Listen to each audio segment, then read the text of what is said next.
Brandon Brands. Hey, what's up, everyone? It's brandsgrowthlive.com coming to you on Facebook, on YouTube, on Instagram today, if everything's working well. And what we're doing on this show is answering your questions about marketing. And that could be anything, marketing your personal brand, marketing your business. I want to help you figure out what it is that's going to move you forward and grow that business.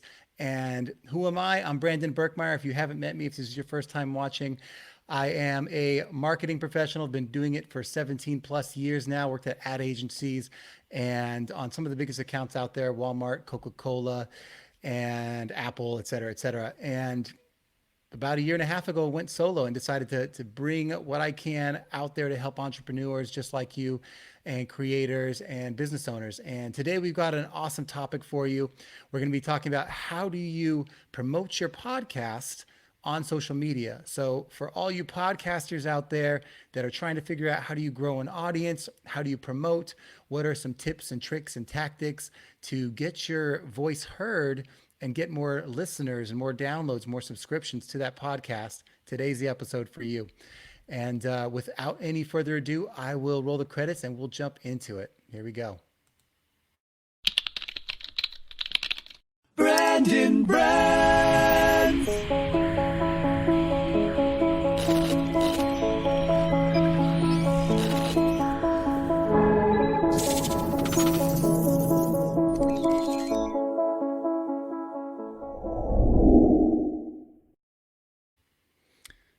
All right. So again, our guest today is Amy Carlson. She's the host of the Toxin Terminator podcast, and I'll bring her on to tell you all about it. But her question again, how to grow your podcast with social media. And we'll ask her why this question is important to her. I think I can figure that out, but let's let her tell us herself. And without any further ado, let's go ahead and bring her out. Amy, what's up? Can you hear me? I can hear you. Thanks, Brandon. I'm so glad to be here. Awesome. Well, thanks for sending your question in. Thanks for being a part of the community. I know you've joined the brand growth community online. If anyone out there wants to join it, it's brandonbrands.com/FB. That'll take you to the Facebook group. But this is what's the fun part. We can talk about like what we're really doing with our businesses, with our brands, and solve some of our problems, some of the things that we run up against that as a community we can figure out. So why don't you tell us a little bit more about, first off, your business, a little about yourself and this podcast and how it got why this podcast? Absolutely. So I have been an entrepreneur for the past 30 some years. I own franchise businesses here in the state of Iowa. And about 5 years ago, I was really turning that over to my son. And I'm not a retiring kind of person. So I got introduced to a company that really opened up my eyes to overall health and wellness. And I've spent the last 5 years learning all about health and wellness and about toxins and hidden toxins specifically in our home, thus the Toxin Terminator. I created the podcast because I wanted a vehicle to get this message out to more people. The numbers of chronic disease are staggering. 6 out of 10 people have a chronic disease. And out of those 6, 4 of them have more than one, multiple chronic diseases. And chronic disease is highly preventable. It's reversible. And I want to be able to spread that good news out to everybody and make sure they know. I love it when there is some heart, some purpose behind the work that you're doing. You know, I feel like in marketing, we don't save a lot of lives, but if I can help people that are doing bigger things and more interesting things, then I feel like I've contributed as well. So I love having people like you on that we can work together to maybe bring some positivity into the world. So I love that. So our first question, let's get into the fun stuff here. Is how do you grow your podcast with social media? And we'll have some 2 other questions for the end of the show, some quick hitters, but this one is the one we'll dive into deep today. And so let's talk about this. So you've launched this podcast. First off, how long ago did you launch this? I launched on August 5th. Right. So about a month, exactly almost a month ago. Yeah. And the question, how do you grow your podcast with social media? Why is this top of mind for you right now? What are some of the things you've already thought about? Because a lot of us have a little bit of the answers in our head already. Okay, great. I feel like social media might be one of the first steps in growing the podcast. I'm brand spanking new to all of this and trying to learn. It just seems like social media is more of a community and where a lot of people are. And I think a lot of my target audience is going to be hanging out on social media. So it's just creating that community around that. It's kind of you can hit the masses all at once. I'm guessing you already have some ideas on what to do on social media. What are some of the things you've thought of? Well, I have my ideas, but I don't know how well they're working yet. One of my ideas was to create a page that's specifically for my listeners on the podcast. So that is for them, and everything we discuss is toxin related. It could be toxin products, toxin, things we put on our body, in our body. It could be mentally, relationships. Toxins can go all over the board, but that's where we focus the talk on. I also have that tied into my Instagram page, which is 100% all about the Toxin Terminator. Right. Awesome. And in creating communities like that, you have to promote those communities as well, right? So getting people to fill those communities is also part of the task, right? Yes. Like it's not always just build it and they will come, right? Well, and that's what I'm discovering now is I have a team behind me in what I do. So I kind of got a little bit of following based on the people that I already know. But, I don't want to wait to organically let this grow. I want to learn what are some tips that I can have because I think it's an important message. Right. So I love it. So I figured I'd mention the obvious things first, which to get those out of the way, because everyone in their head likes to start to answering the questions, And the first thing, obviously, is how do you promote it on social media? Well, you post it on social media, right? That's the first one. Is you figure out your posting schedule. What do you want to say about it? How often do you want to say it? And then you just key on what's the most interesting thing you can say to get people's attention in terms Right. of posting, right? But that's what people already think of. Like, I already know that I need to post when my episodes come out. I actually am unique in that I only post about the episodes that are the interviews. I don't even post about my other episodes, my Wednesday and my Friday solo episodes, because for me, that's too much of a time commitment. So I'm just going to focus on the big hitter episodes. And then in the episode, I promote the other ones. But that's just me. But everyone's doing that. Everyone's, if they have a podcast, you're seeing their posts on Facebook, on Instagram, on LinkedIn, wherever they tend to be active, on Twitter. So that's normal. So that's not even part of the answer, but that's obviously something that everyone should be doing out there. So I'm going to get into a little bit more of the, I'd say, creative answers, if you will, and kind of dive deep into it. So I'll bring you off here for a second, bring up the slides. And we will talk again how to grow your podcast with social media. So let me dive into the first answer here. So the first thing is, that's the promo slide. Let me go down here. Here we go. Request reviews. Okay. So how to grow your podcast with social media, request reviews. And this is it's obviously not just in social media, but the first thing that all of us have to do when we're launching, you're 4 weeks in, you have 6 to 7, 8 weeks. I think sometimes it caps at 6 for iTunes to look at your podcast and say, oh, this is worthy of being promoted into the new and noteworthy section of iTunes. So you have a very limited window to get their attention. And the way to get their attention is subscriptions, star ratings, and written reviews. And what I think people miss is how you need to pace that as quickly as possible so that it projects that out and says, oh, this is going to shoot off to the top. Unfortunately, you're already 4 weeks in, and I looked at the reviews. It's under 20 right now. And that's what I would focus on first, is getting everyone to leave a review and coaching them and say, you need to leave a written review for this podcast today. Actually, I take that back. Pick a day. Say on Monday or Thursday or whatever it is, pick one day that's coming up soon. Get everyone on board to support you and say, I will leave a rating for you and review for you on this day. And then on that, when that day comes, you say go, go, go, and everyone does it. Because that way, suddenly iTunes sees 40 reviews come in at the same time, and it's thinking, oh gosh, that means I guess every day there's going to be 40 reviews coming.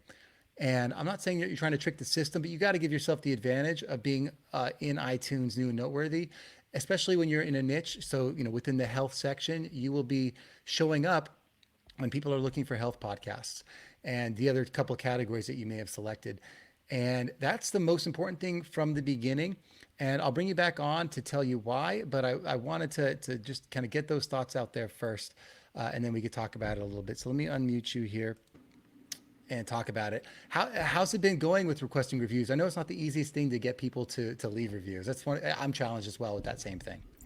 It is hard. And so my question for you is, since I can be a product driven podcast, would it be beneficial to offer some sort of a giveaway on my social media for those people who go in and leave a review?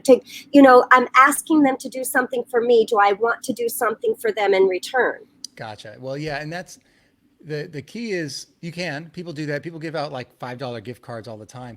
That's one way to do it. For me, what I want to do is make sure that I reach humanly reach out to every person I know and let them know how important it is for me that they support me I call it a launch, because then people are like, oh, instead of just saying I can do it over time at some point and then they never do it, they're like, oh, I have to do it this day to help with the launch or whatever it is. And literally I'm texting my friends and my family, like person by person, sending emails to everyone I know, person by person. I'm going into the groups that I'm involved in and active in online, and I'm one by one, not just posting on social media, but I'm direct messaging everyone in the group saying, hey, do you think you can help me? And maybe have a family member, like, well, if you can count on you for 2 or 3 reviews, that would be awesome. And I get as many people to commit as possible, because you know what happens? No one actually moves on it. Like, I had people that like get this, that are like, so I'm like, obviously we're in one of the communities together. It's for networking. And the people in that group supported me more than even some of my best friends did, because they get it. Like, they're like, this is important to him. This is something he's doing. Whereas our friends are like, yeah, I'll show up to like help you when you have a doctor's appointment or your kid has a birthday, but they're not living in this world where they think podcasts are important or that they're big in our world right now. So for them, they're like, oh, I'll do it. So I literally, when I see them, have to grab their phones and do it for them, because sometimes they don't know what to write. So like literally every chance you get as many as you can, as fast as you can. That's the first thing. And I'll tell you what, it might seem daunting, but for your category especially, it might only take you a very quick 20 to 30 reviews in one day or across 1 to 2 days to pop up into new and noteworthy. That's really all it takes. And make sure that they hit subscribe and leave a 5-star rating and write a review. A lot of people do one or the other, but not all 3. And if you need to coach them on how to do that, or send a video or whatever it is, because sometimes it's hard to find, have them do that. iTunes is all that matters right now in terms of that kind of rating. And that's what I would focus on. That's what I know it's like people are like, that's not social media. Well, it is. Like, I'm going into social media, I'm posting it everywhere, but I'm also direct messaging one by one Facebook Messenger notes where people actually see it. Because if you just post on social media, the unfortunate thing is only 3% of people on average, 3 to 6%, actually are shown your posts. Right. So even if you have 2,000 followers, only like 3 to 6% of them are going to be even shown your post, let alone take action. But a direct message, every single one of them will get that and think of it as a personal message and want to respond to it. Right. So I go through, top to bottom, the people that I know will actually take action, and I shoot them a message. Great tip. Thank you, Brandon. Yeah. And I want to talk about the value of that, because it's not like because you're suddenly new noteworthy, you're going to have hundreds of followers and subscriptions that flow in, but it helps. It definitely gives you more discovery than you have. It's also something when you're trying to secure new guests that you can use as a tool to say, hey, this podcast is doing well. I've had these guests, but also I was featured in New and Noteworthy for this section. And it just adds one more area of credibility and social proof to what you're trying to build, which at the end of the day separates you from some other podcast that might be reaching out to a guest for an interview. So Right, right. hugely valuable for me. So I think it would be for you too. And anytime that you can provide that social proof of one way or the other, that's phenomenal. Thank you. Yeah. And Brent Duheim is checking in saying, great advice, B. Amy, you've got a powerful message and it's great that you are taking it to social media. So thanks, Brent. Thank you, Brent. A couple of people are watching here. Gemma's watching. Ross is watching. Thanks, Ross. Always good to have some friends supporting us. Yes. So that's the first thing. And I'll leave that at that. And I'll jump into the second one here and we can move into it. The second is to find people that care. Now, this might seem like a funny thing to say, but again, this is a hard thing to ask people to do, to subscribe to a podcast, to watch, to listen to a podcast, to take action and be involved. So when I'm trying to promote my podcast on social media, I actually have to go to the places that are more specific. So yeah, I mentioned direct messages, that's one place. But one of the places that I like to tap into more specifically are groups and communities online that I'm active in, things that are related to my field. So I'll find all the marketing groups and all the entrepreneurship groups and all the podcasting groups of people that are looking to support each other and be a part of a community, and hopefully that are taking the knowledge and sharing the knowledge that I want to share. So that might for a podcast like yours be the health communities, but it could just be not just the people that might need help, but the people that also give help. So other people that teach within this space of living healthier lives and finding other alternative solutions to it, doctors or whatever it is, other people in the health space that are leaders might also support your podcast because they are looking for new ideas and they're looking for other voices in the community. So I go into their communities, things that they've built, and I say, okay, who are the people that care about this topic, top to bottom, and how do I involve myself in those spaces? And I've talked about this before as like basically getting credibility and getting attention through association. So for me, if I bring on a guest that has a large following and is a leader in the marketing space, some of their followers are going to show up on my podcast.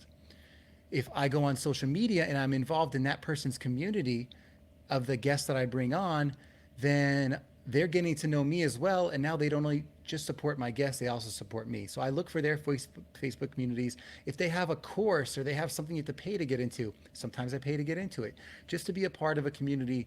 If it's close enough to what I'm trying to do, that our stars align and that our people are the same people. And there are a lot of free communities out there that are just people who are looking to share answers, like a lot of mom groups, a lot of health groups, a lot of all these different things that people are just talking about their things. Being someone who shows up, who's involved, who answers questions, that doesn't say, listen to my podcast, listen to my podcast, listen to my podcast, but is saying, oh, that's a great question. Here's my answer.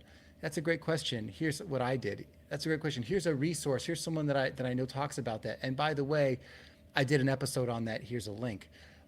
Lead with value first, which people will say all the time, but that's actually what you do. You go into the communities, you lead with value, you find the people that care and you help them.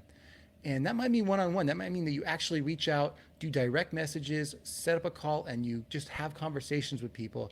And those one or two people you affect per day, per week, will start to share your message with others because you've affected them and you've been involved in their life. So find people that care is that next one. And Amy, I'll bring you back on here.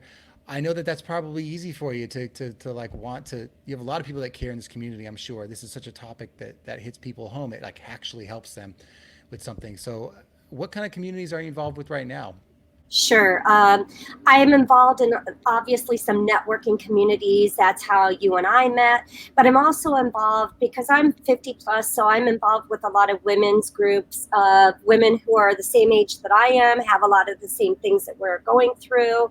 I'm involved in some different exercise groups. I'm involved in some different health groups as well. So lots of interest around my topic.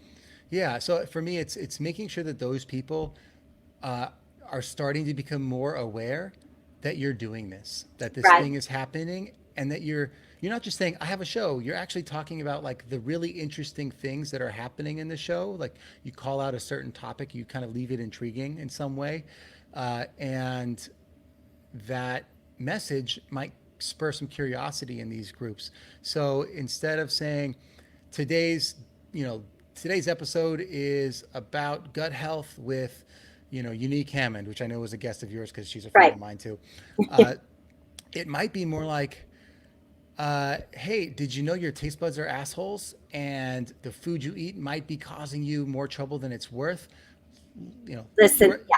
hear Yep. us dive into it today. Yep. So, like, creating that intrigue. And if you do it with the right people that actually care about those topics, you'll start to grow that community. And then the next piece of that is you have to find a way to actually show up in different ways to different people. So if there are ways to actually have live contact, to show up at events or meetups or, anything that's going to give you a stage as a human or just a place to shake hands as a human, those human connections are going to grow way faster than the podcast will, because Right. your human discovery is actually a faster generator of traffic than the online discovery is. So Right. Well, and I really liked what you had to say. I wrote it down, in fact, one or two. Sometimes I think with our minds, we're thinking about the big picture and not understanding the ripple effect, that we only need to affect one person or two people, and that effect will go out and out and out. So I really liked what you said about, messaging and concentrating on just a few people. Thank yeah, you. well, and I think it's good to know that a podcast isn't a discovery tool. I think Right. people mix that up, and I try to share that with people.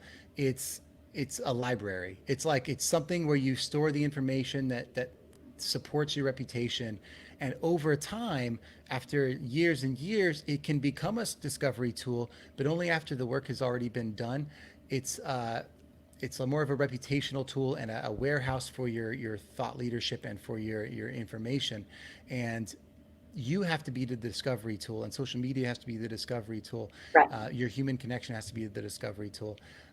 And what's funny is the average podcast, after a lot of hard work, the average podcast still only averages like 200 subscribers, like 200 listens per episode.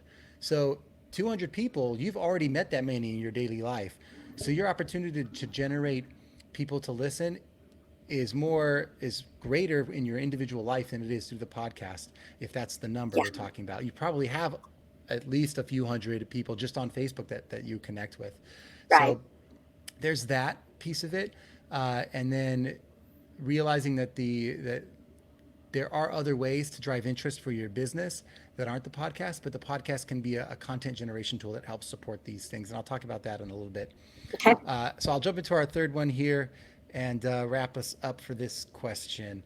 So the last one is, before we jump into our other questions, how to grow your business, your podcast with social media, build your list, right? This is one that I think a lot of us avoid. I want to say like, don't think about or don't know, but I think a lot of us know about it, or we vaguely heard this idea, but we don't actually do the hard work to build a actual list of people that are our customers. And we have, I might have some emails, I might have some people on Facebook, I might have a little bit of a group, but I'm not actually creating a list that I have a plan for, that I have a way that people join the list, and I have a way that people, once they're on the list, have a sequenced group of messages from me, and that those messages are all leading them somewhere that drive them to the thing that I ultimately care about, my ultimate goal, whatever I'm actually trying to do. So the list part of this is the biggest opportunity, because once you have people on your list and you start giving them value, you own that, and that's a piece of media that you control, that isn't reliant on paying for people to see it, or Facebook cutting it down from all your people to 3 people. Every time you send it, people have the opportunity to see it. So when I say list, I'm talking not just email, but email's the biggest one. I'm talking about your email list, your phone number list that you can send text messages to. I'm talking about your Facebook ID list, in terms of people you can actually send Facebook messages to and direct messages to, or any kind of group. It could be your meetup, something that you do live and you get all those people's information. Anything that you do to gather your people that you can then send direct content to. For some people, it's addresses. It's actually physical addresses, right? And that's a little extreme. That's hard. That takes a lot of trust to get. But the top level is going to be email, and it's still the biggest one that is the most effective top to bottom. So I know it's like email is old, but it's still the powerhouse in terms of marketing. And it's what a lot of podcasters, I think, don't know how to use. So I'm going to bring you back on real quick here. In terms of your list, is this something that you've worked on? It is. In fact, I currently have almost 900 people on my list, and I gather that through my website. And I'm finding on my list that the text messaging capability actually works better in my genre than the email. I get way more response back and know that people are actually seeing and listening and paying attention to that than I am the email. Yeah, that makes sense, right? Because it's something that actually your email you can kind of filter through. You've like programmed yourself to skip a couple things if they're written in a way that almost seems like a Right. newsletter or something like that. Your phone, it's still right in your face, but the thing that's the counterpoint to that is your phone. You have to be extra careful about the messaging because it's like sacred ground for the user. They're like, if I start to feel like it's spam and it's coming too often, even, or I'm not getting what I thought I signed up for, I'm deleting that as quick as possible. So Right. it's the most effective, but it's also the most sensitive. Right. Email, you can kind of get away with more, uh, but both, obviously both, Right. and Messenger too, if you can use all three of them. So figuring out how to build that list and how to use it and segment it and scrub it and like diving into that, so that the messages that people signed up for are, because sometimes you'll have a list, but the list has all kinds of different people on it that signed up for different reasons. They don't all care about the one thing that you're trying to do.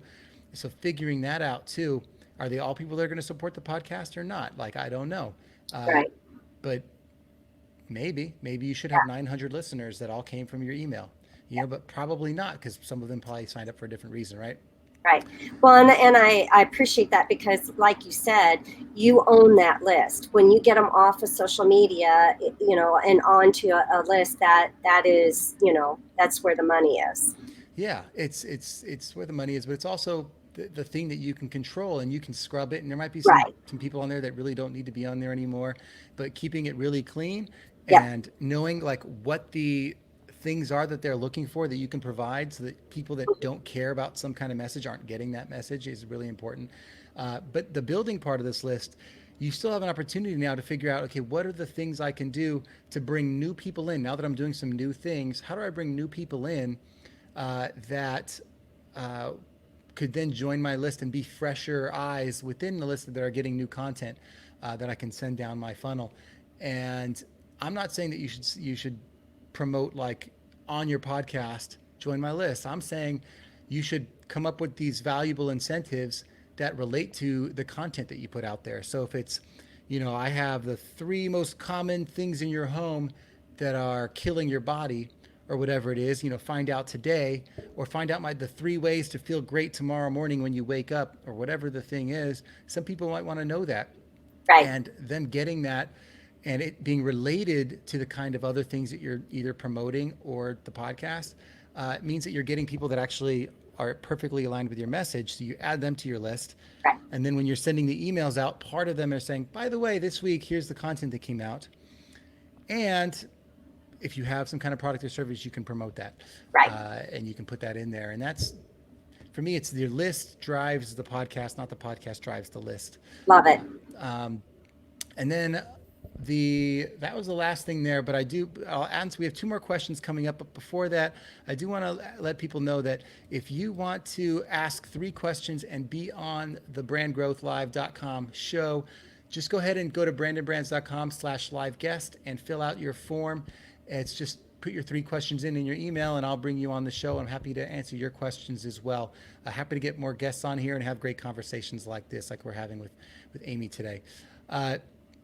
So let me bring you back on here. This is fun to like navigate everything. But the question number two is, how do I engage with my podcast listeners when I can't see them? Right. So tell me a little bit about that. Like, what's the feeling there that's inspired the question? Well, a couple different things. Number one is even when I go into iTunes, total tech, not, I don't know anything, I can't always see all the reviews. And sometimes when you see them, it's like a screen name. So I don't even know who that is to try to connect with them and thank them, number one, for leaving me a comment, and then invite them into more conversation. Yeah, exactly. And that's the kind of the mystery of podcasting, and one of the limitations is you don't know who your listeners are. You're lucky if they leave a review, and that actually gives you more detail, because some of the times they handle the use, you can guess. You're like, oh, I know who that is. I've seen their email before. Like, I know that these letter combinations are this person. So I'd actually say most of the time, like 50, 60, 70%, you actually know who they are just by looking at what letters they used. If you know your group and you know your people, or they're friends of yours or family or whatever.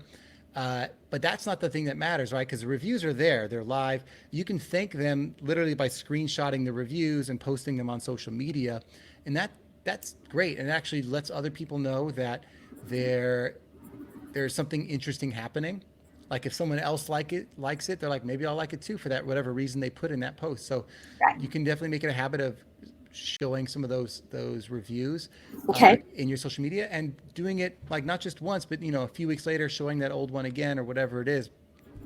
But the thing I actually want to dive into more is the mystery podcast listeners, the lurkers, the people that are hiding in the background that don't want you to know who they are.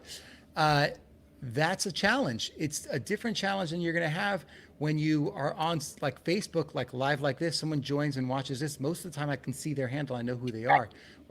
That's not true with podcasts. So what the way I like to think about that is, actually, I try not to worry about the people that are listening to the podcast and like capturing their information, because most of them found the podcast through me. Like they Right. already connected with me and then were driven to the podcast, not the other way around. But there are a few people that find you. So I do try to come up with like one lead driver that will take them out of the podcast and give them a reason to want to give me their information. Now, you could just say subscribe, and that's great, but they're not going to give you their information. That's just getting a subscription. Right. So what's actually more interesting is saying, either you give them a lead magnet like we were talking about, Right. one of those amazing offers, and saying, based on today's, you can almost customize it to your episodes. Hey, today, like for me, Right. today we talked about blogging. Do you want to know how to write a blog? Go to this link, and I got 3 awesome resources for you to get you started today. Download it. Those people that love the episode might also want that resource, and then now you've brought them into your other world. So you have to give them an exchange to get them to want to not be hiding in the background. It might not happen the first time. It might take them the second or third or fourth listen to finally they're like, yeah, okay, I guess I'll do that thing. Or it might not be this offer. It might be the next, the third, or the fourth other thing that you built. Right. And I'm an advocate of having multiple lead magnets and things that like are contextually relevant. Or it could be something like, you like this podcast? Go read my article that I wrote for free. No information required. They read the article, and then halfway through the article, there's a little extra thing that's like, want to know about this thing with the article? Go now. Here's the link. So there's levels to this. But at the end of the day, you have to give something to get something, and that something you have to give, it has to be valuable. The other way, if you don't want to build a couple of lead magnets, which you all should be doing, the next thing you could do is, you have a community. You should be encouraging people to say, you're listening. What you might also find value in is knowing you're not alone, that there are people just like you that are going through the same thing, that are sharing ideas. And as a community, we are working on this thing together. And here's where you find it. Be a part of my community. By the way, that's where I connect most directly. And if you ever want to contact me, you join the community, you have direct access to me for whatever I'm doing. And by the way, there's this awesome lead magnet inside of there. You can combo this stuff if you want. Right. But that, you have to give them a reason to leave the podcast. There's no other way to do it. Okay. So that's the trick there. And then the last one, we'll bring this last one up real quick, is How do I promote products on the podcast that I believe in, right? And this is true for everyone. A lot of people create podcasts, uh, but most of us have something else that we do, or there's something that's helpful that we want to give people that like supports what we're doing. It's a tool, it's a resource, or it's an actual product that they could use, and that's fine. That they understand that, right? Uh, the thin line is people can tell right away if something is built to sell. You know, if this is the McDonald's podcast, people are like, yeah, I get it. This is McDonald's is trying to sell burgers. I get it. Uh, that's different than having something that you use in your daily life that you seem success with, that you seem value in, and you talking about how that experience has helped you and bringing that through. And if you want more information, you're welcome to join my group and I'll tell you about it, or you're welcome to email me or whatever it is. What I would avoid are things like, and if you act today, you can get these products for $9.99. For the next 3 days, it's 25% off. I think people like just avoid commercials like the plague. So it has to be more of an authentic resource review for it to work in this format where people aren't expecting that. People do run ads, right? There are like people that once you get large enough, they run ads. I'd say at the beginning, it's too sensitive of an audience. It's too small for it to actually matter that you're running products. I don't think you're going to sell enough because of the podcast for it to work. I think it's more about getting them to trust you, believe in you, to then want to join your community or your email list, that then within that content, they start to see in the middle of all this value and content and community, there are also things that they could buy that help them. Gotcha. I think it's a phase 2. It can come, but at the beginning, I wouldn't bother because it's not like you're going to get so much traffic to your podcast that you're missing a huge opportunity. Right. It's just podcasts are a long game. In a year or two, you might have the subscriber counts you need that volume suddenly matters. Right. But at the beginning, it's not going to help. So it's like, why muddy the waters with the awesome content you're producing? Right.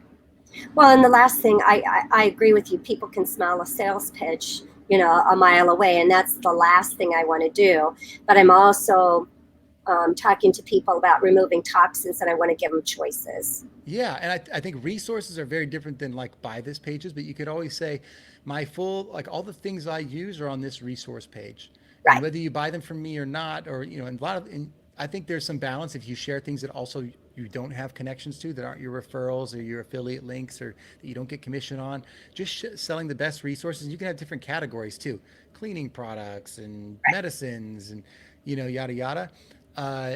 There is value in having that kind of separation to say, I have a great resource. I'm building this resource page. It's getting bigger and bigger, but it has these kinds of things, and you can relate it to the podcast. I know in the podcast today, we talked a lot about the things around your home. I have a full resource section, but one of the categories in that section is house products. And you're welcome to review that, some of the things that we've been talking about. You're welcome to send me your own recommendations of things that really worked for you. I want to hear it. You build it like that. It's a real life resource. For me, I most of the products I talk about, I don't even get a commission on. I just know that they're good tools. They're free tools that a lot of people could get use from, and that's why they look to you, is for that expertise.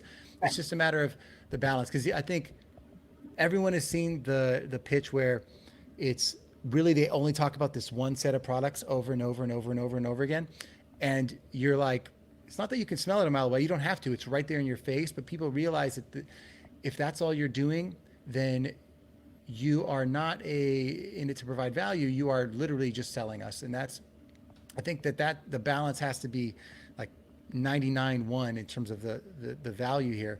Right. But it's resources. People are gonna, if you don't put it there, people are going to ask for it.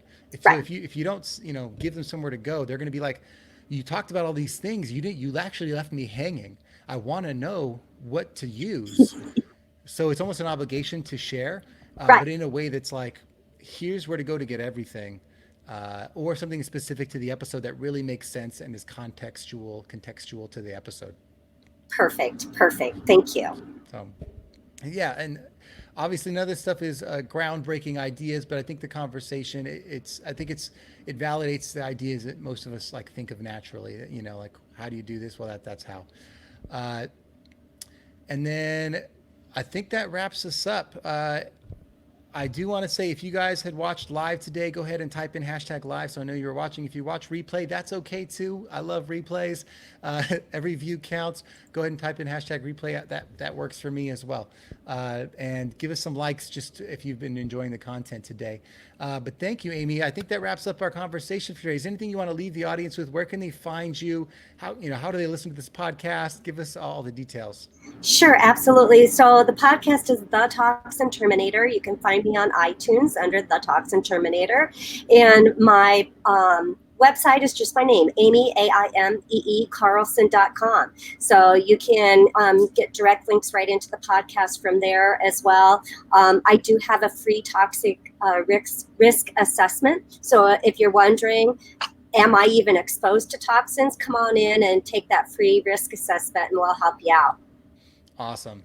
Well, thank you, Amy. It's been a pleasure. I'm going to let you go here, but I appreciate you and you bringing your questions to the audience today. Thank you so much for sharing all your expertise. This is so valuable to us. Yeah. Well, I'll catch you next time. Thank you. All right, everyone. Well, that was our show for today. I know we're at 40 minutes, so I'm going to make the ending here quick. But if you do want to be a part of this show, tell your friends about it or join. It's always at brandgrowthlive.com. That's where you can watch it. And again, if you want to be a guest on the show, go ahead and go to brandonbrands.com/live guest and send me your 3 questions and we'll bring you on. That's it for today. I hope you guys are having a great Wednesday. Brand Growth Live. Appreciate you guys, and we'll catch you guys next week. Brandon Brands.